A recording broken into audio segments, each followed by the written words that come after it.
I prefer being bluff charged versus being snuck on. I was walking up into the camp through the brush, and I just started getting a bad feeling. I turned around to go back to the airplane, and right as I got back to the airplane, the bear kind of emerged from the brush right there, and so I just pushed the airplane off into the lake and kind of taxied away while the bear walked along the shore looking at me like, "You're lucky."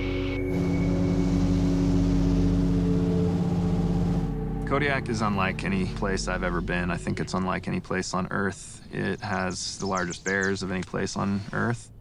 One of the cool parts about being a bear biologist in training is seeing these parts of the world where bears live, and bears just really cling to these wild places. They're not an animal that tends to survive in places where a lot of human impact has occurred. So Soledad is a Karelian bear dog. Soledad acts very much as a tool in the world of bear conservation, and that I use her primarily to find bears. You know, I think that's a lot of what Soledad's purpose is here on the trip, is providing a little bit of a safety net for us. I pretty much never go anywhere in bear country without my dog. There are obviously inherent risks involved in being in bear country and being around bears.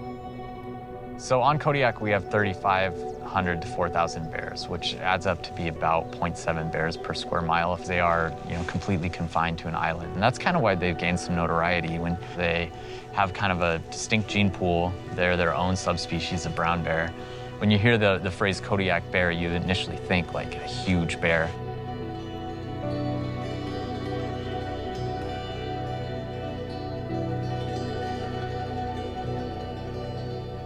She's winding something, like coming from a scent source. What you got, huh? Good girl. Soledad knows about the bears long before I do, so I can use her to find those bears, or for her to alert to me the presence of the bear. These dogs, bear is the best thing they can ever have, they can ever smell. It's really the chase. It's hard to reward these dogs in any way besides allowing them to chase a bear.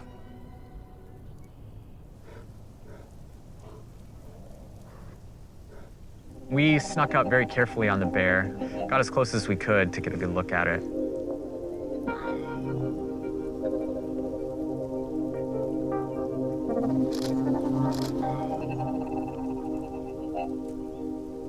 When we're bear viewing, we're keeping a respectable distance and allowing that bear to continue doing what it is that it's doing, because really what we want to do here is observe them and their behavior and their natural habitat.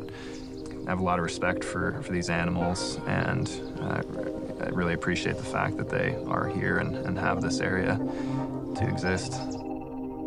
The Kodiak is super dynamic, kind of is like this little microcosm of Alaska. Brown bears are very adaptable, but it's still in need of protection. So it's important that when people do come to these places to view brown bears or to hunt brown bears, that they're careful of the impact that they have on the environment.